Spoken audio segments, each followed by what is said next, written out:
السلام عليكم حبيباتي، ديروا جيم، ديروا اشتراك وما تنساوش تفعلوا زر الجرس باش يوصلكم كل جديد من عند اختكم درموله. وكملوا الفيديو راح تستفادوا بزاف بزاف، وما تنساوش تخلوا لي تعليق اذا عجبكم الفيديو. طبعا علمي ولادك كي يلعبوا لازم هما اللي يهزوا العابهم، ماشي انت اللي تهزيهم.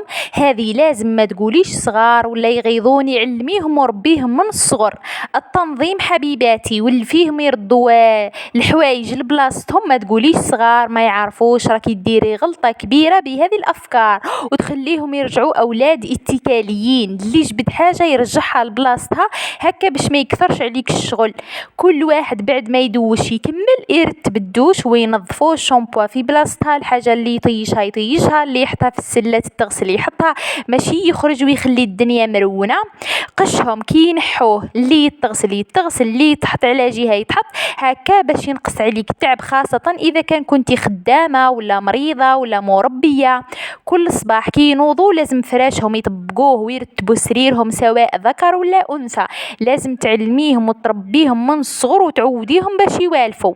البشماق حبيباتي كل واحد يلبس بشماقه باش ما يتقابضوش، وباش كل واحد يستحفظ ويحط بشماقه في بلاصه باينه، ماشي يطيش بشماقه وين جات ويلبس بشماق خوه ويبقاو يعيطوا ويتقابضوا، هذا يجري بشماق خوه وهذا كيجري وراه. المحافظة على الخزانة، كي يجبد قشو من الخزانة مهما كان القش اللي يحتاجو لتحطو لازم يجبد ويعدل اللي يفسدو هكا باش تبقى الخزانة مرتبة، ماشي يجبد ويطيح القش كامل وما يعدلهمش.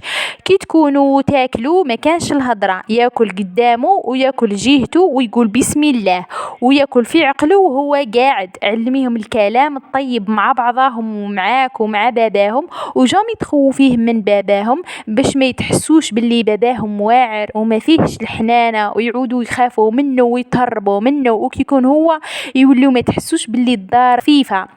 كي يدخلوا من برا ويكملوا اللعب يغسلوا يديهم ورجليهم، ماشي يصدموا برك هكاك، يقصوا ظفارهم كل جمعه. وعلميهم باللي الصلاه فرض، نصلوا باش ربي ينجحنا ويبعد علينا الهم والغم. ديما حطي منشفه في الطوالات حاشاكم، يمسحوا يديهم ويطفوا الضو ماشي يطفوه ويديهم مبلولين.